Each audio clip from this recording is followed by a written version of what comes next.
So welcome back, everybody. We're now looking at the issue of text and how it's been generated by AI. And this is really more the problem on my side of things as an author. So, Pete, have you ever used one of these, like the chatbot GPT, and there are other ones like that are out there?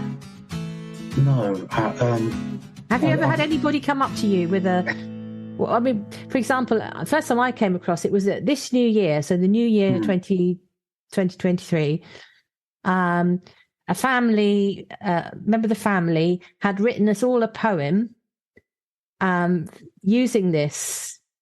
So they put in, write a poem for, Julia, and it put in, she's an author and she does this and that. And then it produced this terrible doggerel. And he did it for each member of the family, and we all roared with laughter. Yeah. I mean, it was so funny, but it was also really, really bad. But also, it's amusing, isn't it? I've seen people on Twitter do it, and it's initially hilarious, but there's just an emptiness to it. Yeah. Isn't there? So, it's not like someone's come up with something like a really witty, bad satire of a poem. It really is just a bad poem. There isn't that human element to it. So next year, Chris, if you're listening, you can't do that again, because we won't sit there and listen to them, because we thought it was funny then. I did. So my son got we were talking about this on the family chat, and my son got an internship. So I had put into the chatbot thing, write a haiku. Congratulating him for getting this internship. So that was such a stupid thing to sort of write a haiku about, and it did a really good haiku. So it's the joke lasts for, as you say, for a certain length of time. Just look, isn't this fun? I could have sat there and thought of one myself, but I don't actually want to sit writing haikus about summer internships. Anyway, so there's that side. It's the fun and game side, but I think we've also realised that it's now much better than that, in terms of the reports are that it can produce academic essays that are very hard to detect as being written not by the student. It can write journalism. It can write content for websites. In fact, I know someone who said to me that they use it to generate the content for their websites. I mean, they would otherwise be doing it. They don't pay somebody else to do that role, but they don't feel their writing skills are that strong. So they get they say, I want to say this, and then it gets turned out as a sort of, that webbies that people have. And then more recently, there's been, if you imagine the tide coming into where I stand as an author, nibbling at my toes is this idea that people could write books and stories. And the two articles that caught my eye about this was the announcement by one of the big sci-fi publishers, I think it was Orbit, said that they've closed, they're closed to open submissions because they were getting so many AI-generated submissions. And then just last week, there was a very funny article, funny but terrifying article on the BBC about romance writers and whether or not they're going to be taken over by book writing chatbots. And they were basing it on Bridgerton as was their illustrating image for this. Yeah, I saw that, So I got worried. So I thought, okay, let's go and find out. So I went over to Chatbot GPT and I put in, I thought, okay, write me a short story in the style of Jane Austen.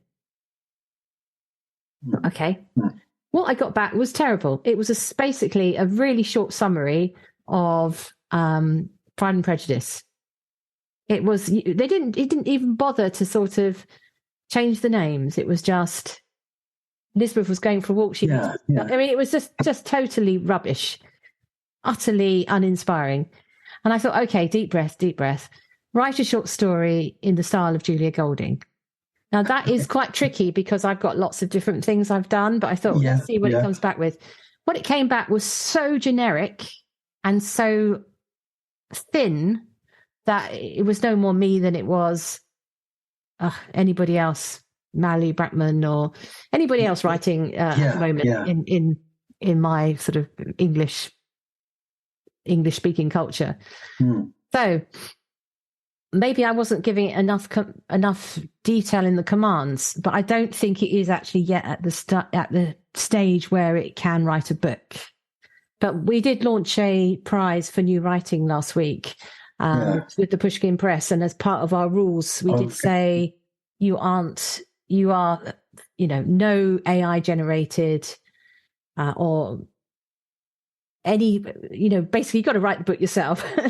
You can't generate the plot or whatever by AI. You're allowed to spell check and things like that, but you're not allowed to get some other, that doesn't qualify. We want you to actually write the book. So I'm sure that competitions and publishers will have to have this in mind. But let's look at this. So I've been using AI generated images for sort of web presence, that kind of, ephemera. For you, say you wanted to write a biography of yourself for your website, and you know that a chatbot GPT can do it for you, would you be tempted to go across and cut and paste from putting in a simple command, leave it to run for 30 seconds?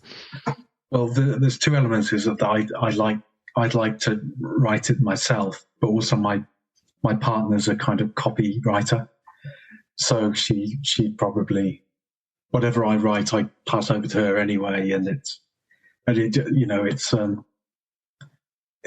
for me personally, it wouldn't be necessary. But I guess if you've got a business, if you just got we've got friends who are several kinds of small businesses. If you're busy, you just want to press something, go away for lunch, come back and have something you can just put on your website. It kind of makes sense to do it, doesn't it? You don't want to kind of have to hunt down a copywriter and pay them for an afternoon's work when you could just press a button and get something that is going to pass muster, because the website isn't your main focus. You just want to advertise your business. So a chatbot's kind of description of you is. I also think perhaps people are so used to templates and things on the internet now and formula that they're not really going to have an issue with seeing a chatbot's kind of bio of somebody. It's just what things are like now. I think it's creative people who go, oh no, we want to have our own voice. But lots of people just want to, if you've got to go out and work all afternoon, you just want to push a button and get in your van or whatever. I think there are places where, let's talk about the positives, where, so for example, we've all done the thing where we've read instructions for something that's come from abroad, and the translation has been a really terrible Google Translate equivalent where it makes no sense at all. I can imagine there is an improvement in communication that this allows for people who are saying, write me a set of instructions or a recipe. These are the things that need to be in it, or even having it in the original language and saying, translate this and put it in good English. I mean, I can imagine that is going to do a better job. Yeah. So those sorts of communication aspects. And also it helps people who do find it difficult to write and perhaps have dyslexia or something, where they know what they want to say, but for me, it's super easy to write 500 words, but for them, that might be like, running a marathon. So they would say, it's all right for you, but for me, it's really helpful. I can make a good impression, or I can write a good speech for my, my presentation or whatever. Well, yeah. I mean, my partner gets, people ask her to do their personal statements and things, because, when they're 18, 19 or whatever, looking for work, and she can create something that works well in the environment that they're going into. She can tailor it. It's not a formulaic piece. It's taking account of them because they're friends and she knows them. and she can really do a piece of work that they can go out and say, this is me. Whereas a chatbot's not going to be able to do these kind of really just subtle. I mean, as a writer, you know that this language is drawing on very subtle concepts really all the time, isn't it? And little references and emphases and things like that. Whereas I think I can imagine chatbots.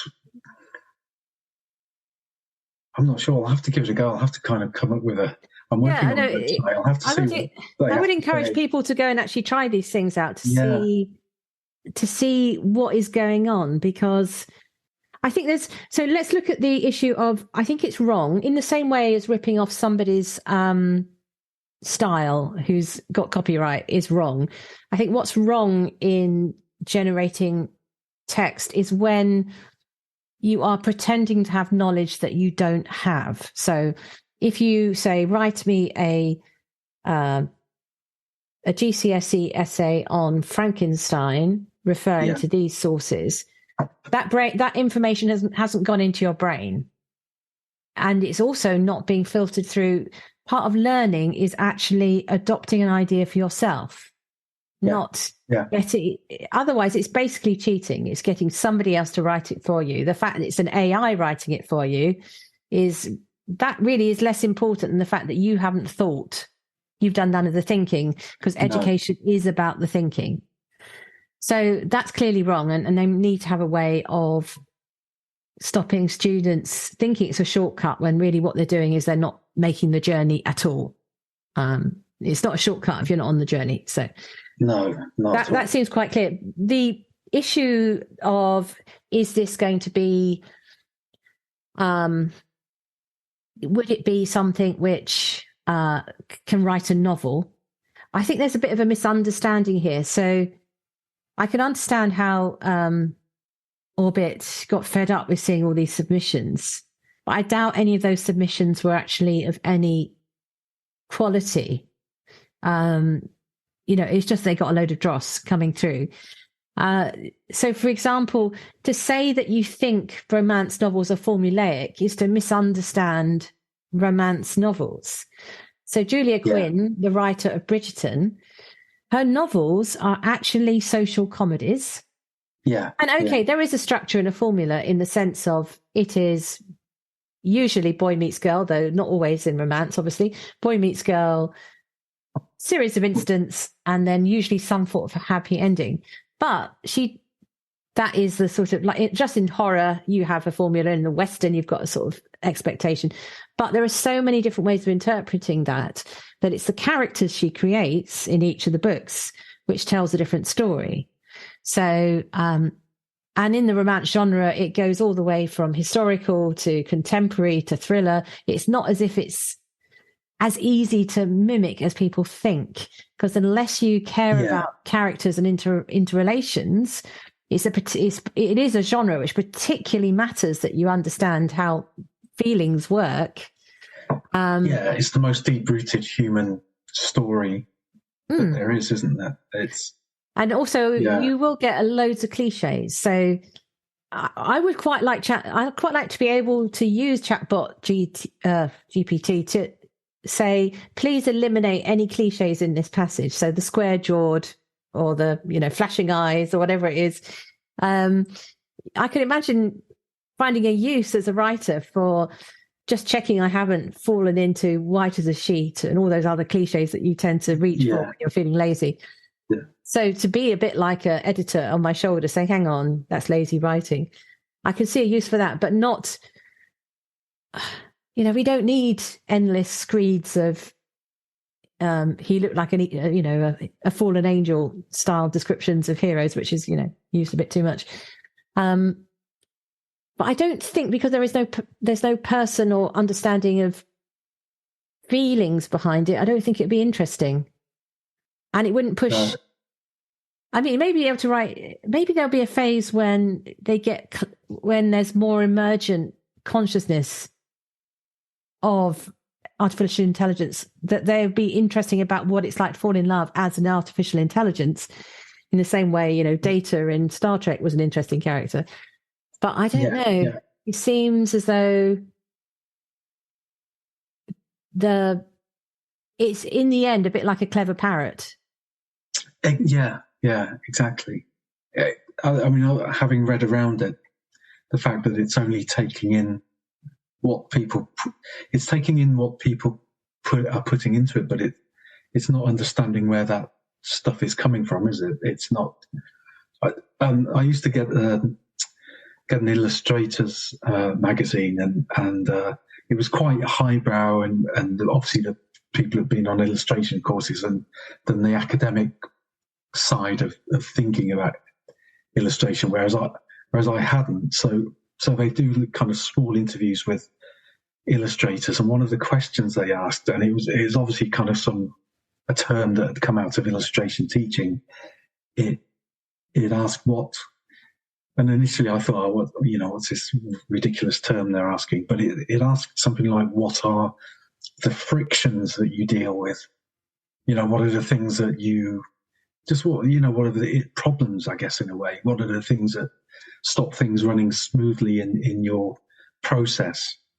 And it's the idea of friction seems to be, it really is about, it's a very human thing. It's just the idea in your head about how your life will be and the everyday frictions that stop it happening. So the AI is not going to be able to understand the frictions, but it's the frictions that make the stories that are about. So in romance, friction is there, isn't it? The characters, well, that's what you need. Don't get together. My work came out of lots of frictions. Just being a human being in the world, seeing things in a certain way, finding a way to express that. As creative people, we're kind of all the time kind of dealing with these frictions, and I just cannot see how AI would ever be able to work that into whatever it's doing. I don't, even if you try to write it into programs or whatever, it wouldn't understand the idea of being a consciousness that exists and is kind of just trying to, get through day-to-day life, which is what informs the art that we try and communicate with. So it just seems like there's a gaping, there's a vacuum in it, which, even though I say perhaps romance, sci-fi things, they seem to be formulaic from the outside, but as you say, they're not. They're dealing with human existence and human consciousness and human relations, which there's always friction. And if you can't put friction into those stories, then you haven't really got a story, I don't think, have you? So there is a way where I can see it be useful. So imagine a scenario where you're Barbara Broccoli. I know that's, or alter ego. And you're saying, okay, what's our plot for our next James Bond going to be? Before they've got writers involved. So they might sit in a room and say, okay, let's spin the wheel. They could do this by, yanking a book off the shelf or some kind of lottery where they say, right, but they could put into the online AI and think up a James Bond plot set in the context of the current war in Ukraine or outer space or South America. And back would come some skeletal plot. And they could say, I don't think we'd do that. Maybe that idea, though, is the kind of direction we want to go in. So we want to actually have a freedom fighter that's a good idea. And then really important that's a good idea. Why don't we see who writes really well in this area? Oh, who wrote Narcos? Let's find one of the writers from Narcos. We know they do good. So let's see if they want to come on to. So I can imagine using it as a kind of prompt to say, in our airless room where we're planning our next big movie, perhaps we could get some inspiration, ideas that are the equivalent of putting it up on the whiteboard, brainstorming. So I could see it like that, but I would think that if they go on and say, write us the script, what you would then get is something that should be quite disjointed and airless. And James Bond actually is one of those characters which doesn't have much character, oddly. So he might do better than many other characters, but it would still feel like a puppet moving through a series of events. But he works as almost like a blank. With it's odd. He's kind of a blank character, but with lots of charisma that people put onto him. He is an interesting. He could be generated by AI. I kind of feel they put their concept of their own charisma onto him, and that's why I love it so much. Yeah, and that's why the actor is able to inhabit that role. Yeah. Yeah. So I think that in the same ways as a writer, I don't, I can't break the loom. I can't break the AI is there.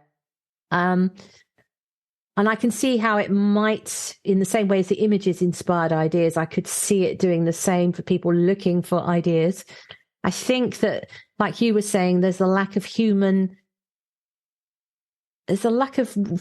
and warmth and content underneath it that means that it's barren in the end. So any place where you want something to be looked at and understood as a cultural, the music rather than muzak, we should not be reliant on these tools. We should, if they're there at all, they should be at some sort of support to the creative level, not being the creative.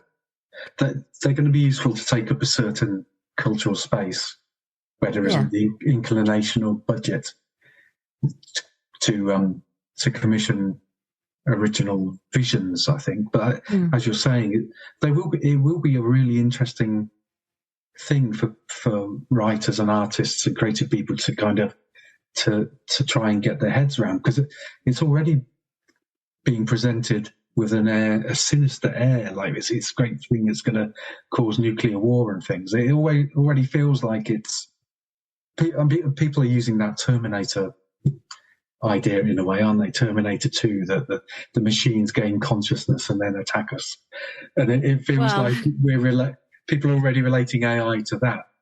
And I wonder, it feels like it's going to be a really fruitful thing but only if people come to with their human reactions. This great sinister presence in our lives as it's being presented. So in terms of what we're trying to do at the Oxford Centre for Fantasy is I've got a sort of outline of a policy which I'll run by you to see if you think it seems fair. So we will continue to employ illustrators and designers, because the other part of this are designers who may be using photographs and other assets to design things. We'll continue to pay and employ them. But we will also make use of AI assets where it's sort of things which we wouldn't be paying someone to do otherwise. There wasn't a budget for that it's just the stuff that makes things pretty.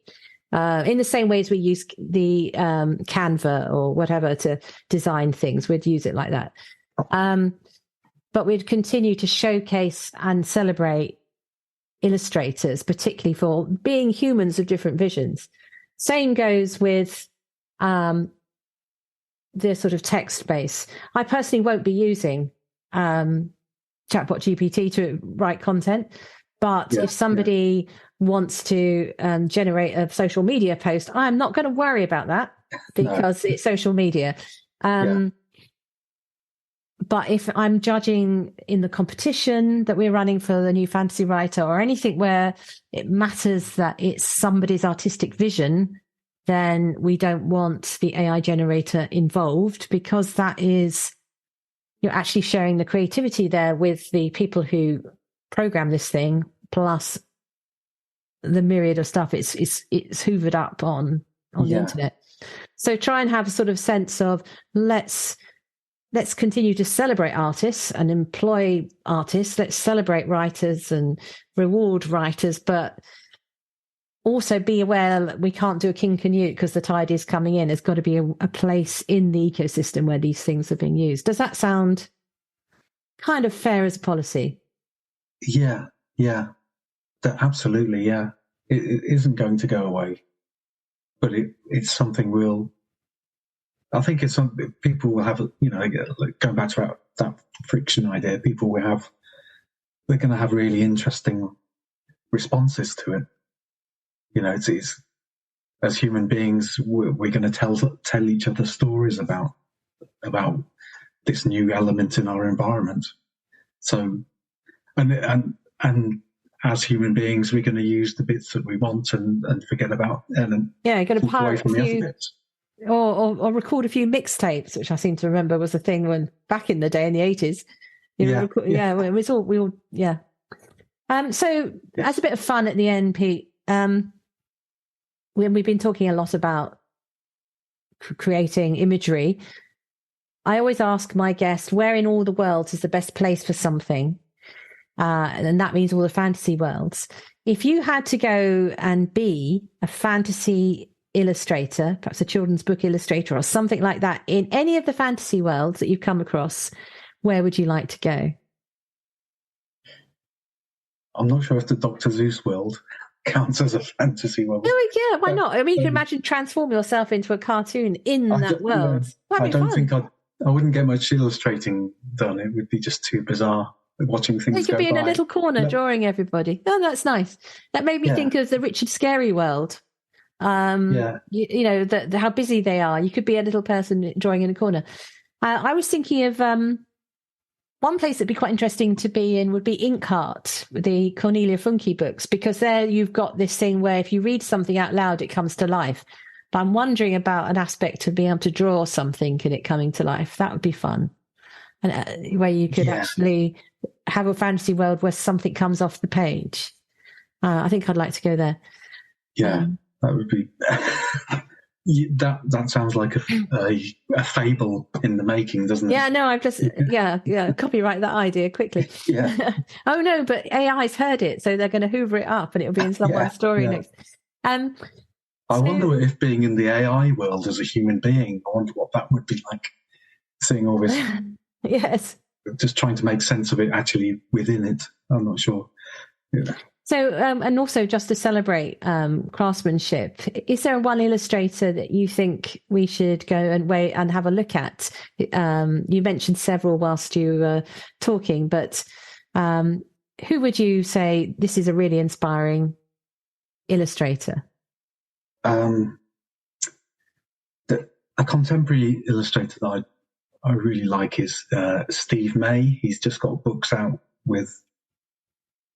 He's got a book out with about Vikings at the moment. He's just got this really dynamic style. I think he seems to have come out of those early 80s comics that were just daft. The weekly comics that were just full of silliness that Viz eventually started taking the mick out of. I really like it. I look to his work to kind of keep a dynamism in my own work. I really like him. And so I would say for in this sort of idea of what sort of text writer would I recommend is, I don't know, I mentioned this before, but there was a book by Michael Ende called The Never-Ending Story, which then did become a film. But if you look at the actual book and find one of the early editions, what he does there is he draws your attention to the actual writing by having green and red typeface for the different worlds you're in, and illustrated, illuminated letters and vignettes. So the actual book, I remember adoring the actual physical book. It's a great story too. So I would recommend going and having a look in that and just enjoying really original vision through text and how it draws you into the story. So that's my tip. So thanks, Pete. Thanks very much for helping me think this through. And I think this is, the tidal wave is sweeping over us both. Let's see if we can emerge on the other side. I wonder if we'll be having a podcast in 5 years where we're all in all these AI taken over. Yeah. I'd imagine it'll be much the same as it is now. Thank you. Human inspiration everywhere. Thanks for listening to Mythmakers Podcast, brought to you by the Oxford Centre for Fantasy. Visit oxfordcentreforfantasy.org to join in the fun.